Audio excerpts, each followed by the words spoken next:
This is Chris Law, and this is a version of a talk that I gave at Harvard Medical Center for the Industrial Design Society of America in early October 2019.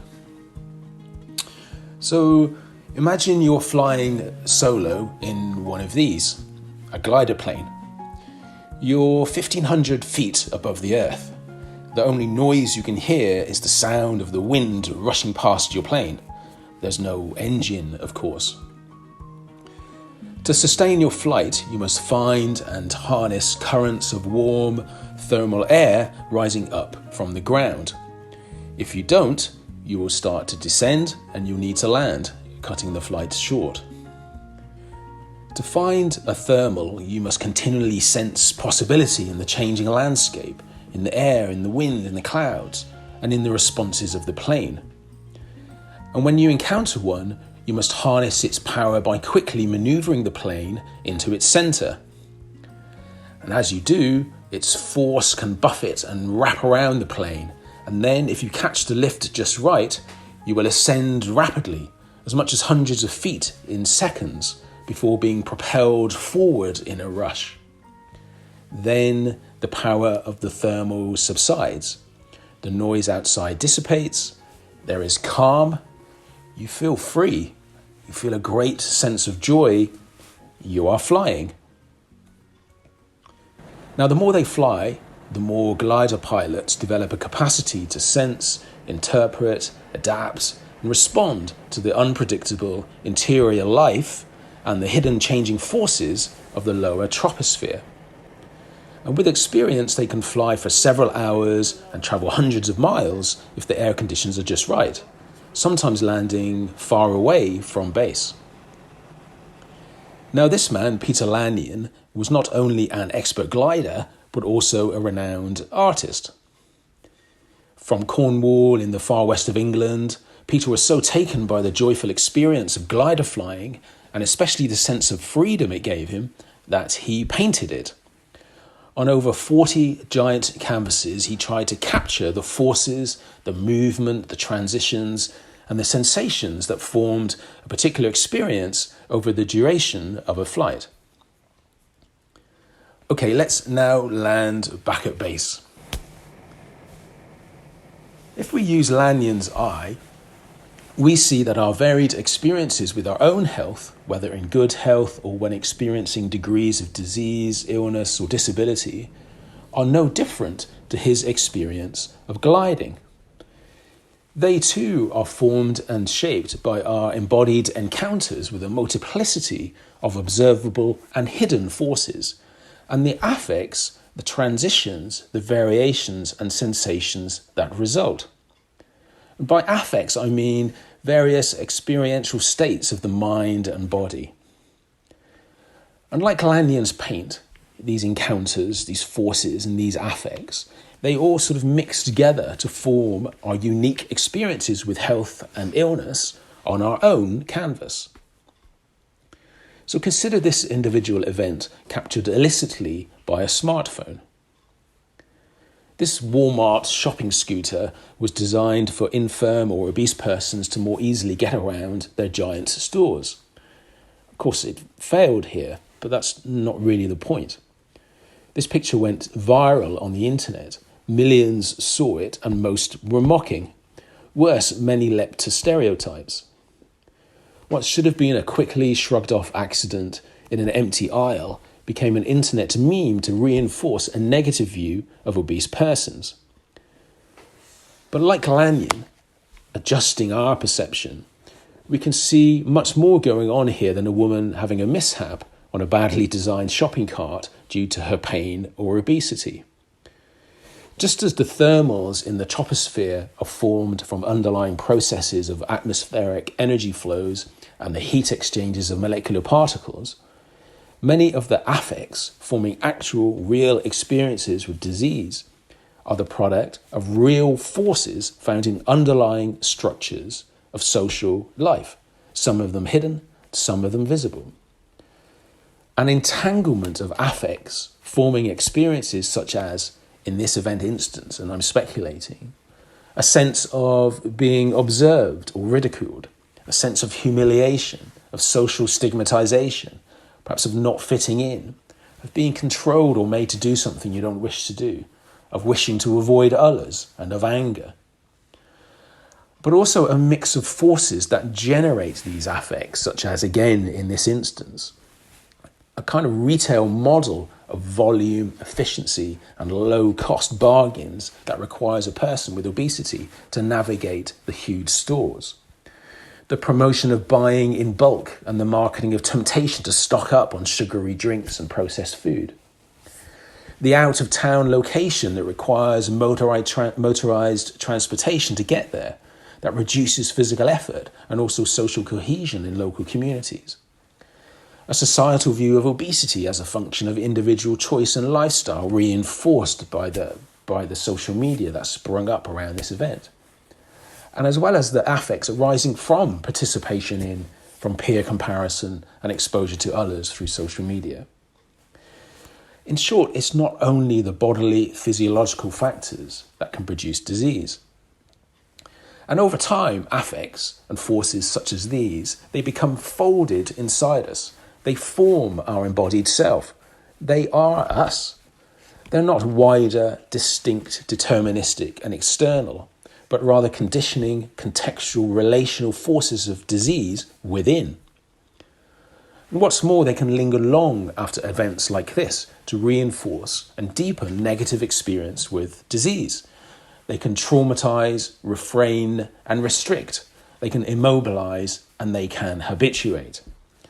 And they can also become spatially concentrated in certain places and communities, forming either positive or more easily seen negative health intensities or atmospheres. And further, they emerge, reproduce, and sustain over multiple generations of families and social groups. So let's take off again, yet this time zoom out to the big picture. Consider all that is possible to know about health and disease, its actual experience, as well as those real structures and forces that produce, reproduce, and can concentrate disease in particular places. Faced with vast unknowns and complex forces and their affect in real experience, it's far easier to pursue an empirical view of health and especially disease. Empirical meaning only those events which we can observe, and evidence should be classed as true knowledge. And in this subset of the world of health and disease knowledge, we look for quantitative order from the complexity. We search for general laws to explain cause and effect. And we hope to make predictions of our efforts to improve treatment and resolution of disease. We organise knowledge into distinct categories and identities of health events and states that can be observed to guide our design, our interventions, technologies, and treatments. And we predict, we expect or try to nudge rationally behaving human actors to do the right thing based on our evidence, message, and promotion. But to return to the glider metaphor, using outcomes is like saying that success is defined only as a good landing, ideally from where you took off, rather than the joyful, long, adaptive experience of freedom in flight. Compared to the Lanyon paintings, health and disease empiricism is like taking a colourless image of Peter Lanyon flying in his glider, or like a Google map of the area that we're flying over. It can only ever provide a snapshot, a static representation of processes and mechanisms of the becoming of health, the becoming of disease in real experience. And so with this perception and method, we expect regularity, but experience surprise. Our expectations are often confounded and our best efforts crash. And when we think about the structure, the organisation and the funding of healthcare systems, the value models that guide us are also informed by this detached, static empiricism. Now, I'm not saying this approach is wrong. We need it, and it's been successful in achieving medical breakthroughs, of course. Rather, I'm saying that it isn't enough. Just as measuring poverty by income or consumption measures alone does not tell us about the real experience of living with poverty, if we only measure health and disease and their improvements by outcomes, and only study it using representational devices like maps, journeys, and scorecards, then we end up losing important, rich context. Critically, we lose intimacy with people's actual lived, ongoing experience of disease and health. And we lack a deeper systemic understanding of the underlying structures and those intensifying forces of affect that produce, reproduce, and intensify disease in places and amongst population groups. So to address this gap in our knowledge, I created Health Ecosystem Value Design, a universal framework and approach for rethinking, redesigning, and realizing greater health ecosystem value. And it's formed of 5 components that help us to see the drivers and elements of differentiated, persistent, real experiences with health and disease, frame individual health ecosystems for inquiry, identify health ecosystem functioning elements and mechanisms, determine a universal internal structure or arrangement of these elements, and then reveal possibilities and adaptive paths for ecosystem design, innovation, and transformation. So first, to get closer to real experience and to overcome the limitations of a dominant empiricism, I think we need a more relational and processual model of actual experiences with health and disease and all their elements, dynamics, and differences. A model that amplifies the role of positive and negative embodied encounters with social, environmental, man-made, and other entities and forces. A model of their experience forming affects arising in health, disease events and states over a duration of time, whether an episode, a life stage, a lifetime, or even over multiple generations, as well as their intensification in places and spaces. So I created this model, and I call it, after others, a dynamic assemblage of experiences with health. A model that does not actually reject, but still includes the empirical third-person view of health and disease, here shown as the base layer of individual measures or outcomes. And then overlaid onto that, a view of the first-person subjectification of health disease experience formed from each of the 4 affective sources: somatic motor affects, perceptual cognitive affects, behavioral action affects, and social environmental affects. Each of these in shifting tension and relation to one another, and all together forming an overall experience with health disease. So here's the full model showing the dynamics, the dynamic relation of affects, forces, encounters, entities, practices, places, all together forming a particular experience over a duration. Now, importantly, affect is not only what is a sense of what is being affected, but also the capacity to affect. And positive affect can be a force in itself. So the model also shows the drivers of potential positive forces and affects emanating from the center, what I call affective capacity. Think of affective capacity as akin to a glider pilot's capacities and powers to sense and harness those thermal forces, those positive encounters in flight, in order to sustain a duration of flying. Affective capacity at the individual, family, community, agency, or overall ecosystem level is the lens through which I explore possibility and future value in health ecosystems, as I will explain shortly. So you can think of this dynamic model as a more systemic, embodied version of the biopsychosocial framework, a framework that in my view is often used too reductively, too rationally, and with too much emphasis on the biological part at the expense of deeper understanding and insight into the other 2 elements. You can download the full annotated model from the Umio website on the resources page. So with this new systemic model of experience with health or disease defined, we next need to define a space or a frame for inquiry. And to do that, we need to make an ontological commitment that ecosystems objectively exist, that they are real, and therefore they're also full of possibilities. Now, any healthy ecosystem has untapped capacity for affecting and doing more, a non-actualized affective capacity that really defines the scope of an ecosystem's potential powers of acting in its particular context.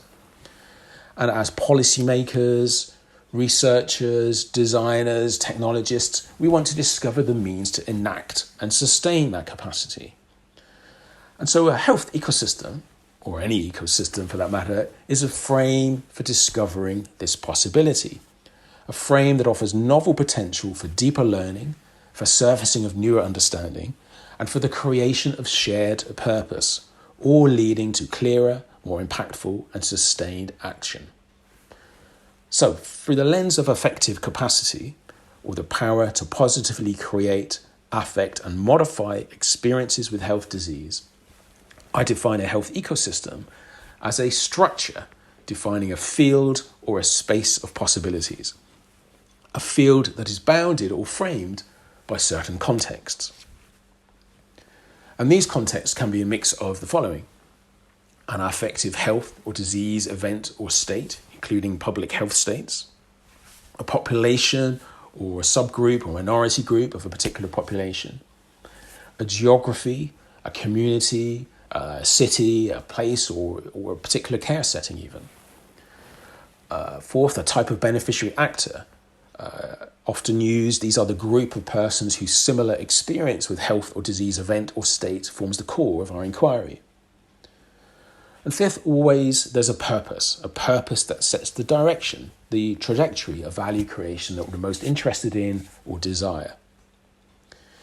Now, I also define 4 types of health ecosystems depending on their scope and purpose and the type of affective capacity we're looking to create. So these 4 are, very briefly, disease, cure, recovery or rehabilitation health service ecosystems, or in the acute domain of care. Disease care or disease stabilization in the chronic health service ecosystems. Third, community health co-creation ecosystems, more around realizing those capacities for creating health as well as managing disease within particular communities. And then elevated above that, population health co-creation capacities, managing, creating health at the population level. And we could also add a 5th, that of ecological health, going beyond the health of human beings to include the health of non-human living species and also material elements in our world. So one way to think of these 5 types of ecosystems is that they are nested: cure within care, within community, within population, within ecology. And the higher we go, the more is the unrealized, untapped affective capacity. So here are some example frames of ecosystems for studies that we've completed or are currently undertaking, with each characterized by the cure, care, community, population, ecology subframe. So next, with a health ecosystem framed, we need to be able to identify their functioning elements and also find an arrangement to see through the complexity of different entities, mechanisms, and processes. Now, the arrangement I use is that of the practices of both co-creation of health as well as its disturbance, its deterioration, sometimes even its co-destruction. So this model shows the primary mechanisms that form an individual practice. And these mechanisms and the elements can be described as follows: shaped by underlying structures and forces, agents with varying capacities act and interact with diverse material, social, man-made, and other entities in real or virtual places, increasingly, to co-create and sometimes co-destroy health affects or value for a given context. Now, every framed ecosystem contains multiple practices of co-creation and co-destruction, all together forming a pattern of dominant organization and behavior. Many practices contain relatively fixed roles, habits, and routines that can persist over time. So to organize an inquiry into practices to reveal possibilities, we need to have a structure of a health ecosystem. This is the 4th component.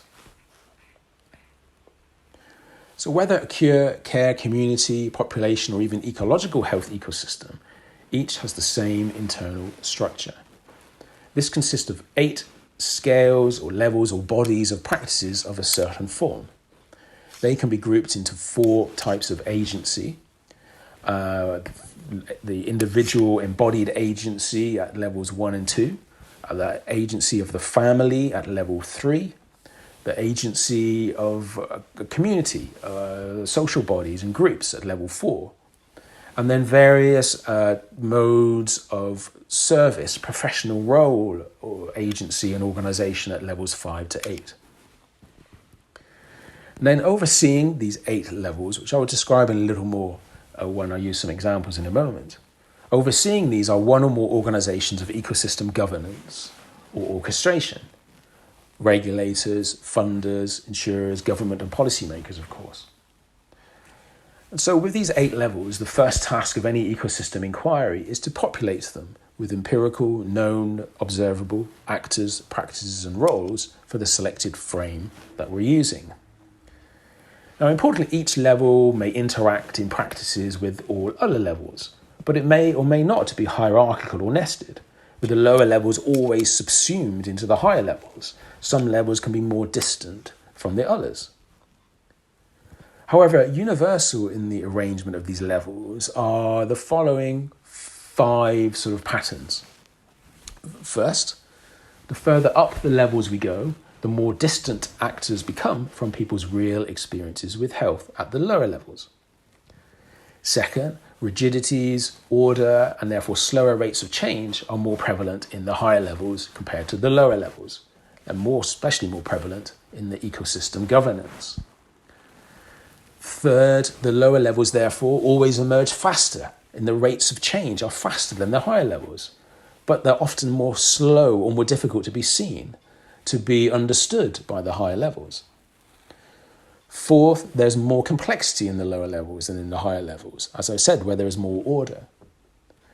And overall, rather than being just one sort of type of system state across the whole ecosystem, there is rather a mix of the complex, of the stable, of the chaotic. Any health ecosystem is never wholly complex or wholly stable or ordered. Now, beneath the 8 levels are underlying structures that contain those important forces, the mechanisms and processes that can produce, form and sustain particular health experiences. Structures of mental models or beliefs, what are mindsets, of knowledge, what is deemed true and useful and how it is acquired, of value, what it is worthwhile to do or be, and of routines, those habits, those histories that arise and sustain in practice.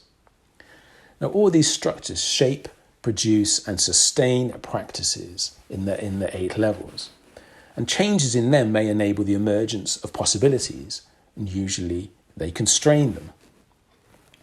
Now, using the structure then, we have all the elements we need to study an ecosystem and search for novel possibilities, to search, to explore its potential affective capacity and its enablers, constraints, and conditions.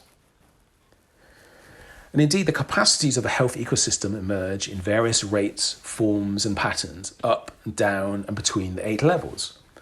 And any pattern of emergence is influenced really by the presence, intensity, and mix of forces generated and contained in the underlying structures. And so when inquiring into a health ecosystem, the task is not only to sense and explain these patterns of emergence, but also to reveal and try and understand the forces that influence them. Forces manifest in, for example, actors or agents' assumptions, perceptions, and mindsets concerning even how we define health or disease, concerning the balance of treatment versus prevention, concerning the breadth or understanding of the problem frame that we're working within. Forces manifested in those habits and routines of practices and how stuck they are, in manifesting governance frameworks, in regulatory and legal structures, in particular modes or cultures of ethics, of intervention, of care, of cure, and health creation, and the balance of those. Forces manifest and arising in conflicts of interest, in forms of bias, in power relations, in modes of organisation and leadership, and I think, particularly important in funding models, in the way they're designed, the way they're assessed, and their lifetime, in which we'd seek some effect or impact. So through a variety of methods, and working with the 8 levels and the structures, the goal is to identify the presence, intensity, and form of possibilities, constraints, enablers, and conditions for effecting change and actualizing affective capacities. So consider these 3 examples. We studied the emergence of differentiated self-management capabilities or personal agency at levels 2 and 3, and assessed the impact on and potential for their integration in care practices in levels 5 and 6. So we've been studying this dynamic in our work on chronic pain in Europe. Second, we explored how new therapies based on underlying process-based disease pathologies and taxonomy could and are likely, I think, to disrupt the existing practices at levels 5, 6, and 7 that use traditional organ and speciality-based approaches, such as in inflammatory diseases like rheumatoid arthritis. And third, we identified distinct assemblages of weight loss capacities in a global study into diabetic obesity, to different distinct experiences in relation to capacities for losing weight at levels 2 and also at level 3 in the familial context. We explored how understanding of distinct assemblages can inform the design and funding of more tailored social action to tackle those forces and causes of obesity in communities at level 4. And then by understanding all the drivers, the dynamics, those constraints, those enablers, the mindsets and capacities, we're able to better inform a payer value case for new treatments, for new technologies going into an obesity ecosystem. So what these studies have in common is that they're all inquiries into the emergence of capacities and of possible value in a health ecosystem. Emergence that's a function of the rate and nature of dynamic change in the relation of structure, practice, adaptation, capacity, and enablers, up, down, between, and within the 8 levels. So with all this insight now, we can generate a matrix of design, renewal, and transformative possibilities and concepts, or what I call value frames. We can develop with this an emergent strategy to sequence and action them. And these frames span a variety of propositions: platform, product, service, policy, program, as well as a better understanding of the access and implementation challenges we need to overcome to introduce them. So furthermore, to support development of emergent ecosystem strategy, I developed a model of health ecosystem transformation, consisting of 7 phase states through which all health ecosystems must pass. Each successive inclusive phase states encapsulates a substantive shift in ecosystem affective capacity. Each contains the drivers needed to power up health ecosystem capabilities and capacities. And when I say power up, I mean not just a greater power now to help sick people to recover to a norm or expected baseline of physiological functioning, but rather a greater power to create or enact the ecosystems, the enablers and knowledge for people, families, communities, populations to go above their baseline, to expand their scope of potential impact, to reach the limits of their potential, to address, to mitigate, to overcome negative forces in their lives. And in this power of acting sense now, health is about development, not just recovery, capacities, not just care and cure, experiences, not just outcomes, and the ecosystem, not just the individual person or patient. So I argue too that this challenge of co-creating ecosystem powers of acting and the shifts that these powers embody are more invigorating than outcomes as a transformative goal. They drive new mental models, new modes of engagement, new forms of more effective collaboration, new funding models, new possibilities, new horizons, new goals to drive greater impetus for more energy and more greater collaboration and co-creation. That's simply because we can now see a new direction, a greater set of possibilities more clearly. We can see through complexity, and we can visualize and grasp the powers at hand to make real, lasting, transformative change. In 1964, then, Peter Lanyon sadly crashed his glider when landing. And a week later, he died from thrombosis complications. He was just 46. But I like to think that his legacy lives on, and not only in his art. I think he told us how we might see and explain the world differently. Whilst the local healthcare system couldn't save him, his art tells us how we might save ourselves by augmenting a dominant empiricist healthcare ontology in our health systems, an ontology and approach that currently struggles to see, get close to, understand, and respond to our real experiences with health and disease. Now, I believe that the ecosystemic study of health and disease encounters, events, forces, affects, and their relations can become a new frontier of knowledge and value in health and disease, a new minor science, as some have said. And like Lanyon, for me, an ecosystem view reveals a line of flight out of the dominant empiricist perspective and away from the challenges of trying to transform what we've built with the same logic. So this is his last painting, Glide Path, painted in 1964. And when we take this line of flight, when we slide into the uplifting thermal of a health affect and ecosystem design sensibility, the noise outside, I think, dissipates. There's more calm in the complexity. We may start to experience joy, but we all begin to fly. Thanks for listening.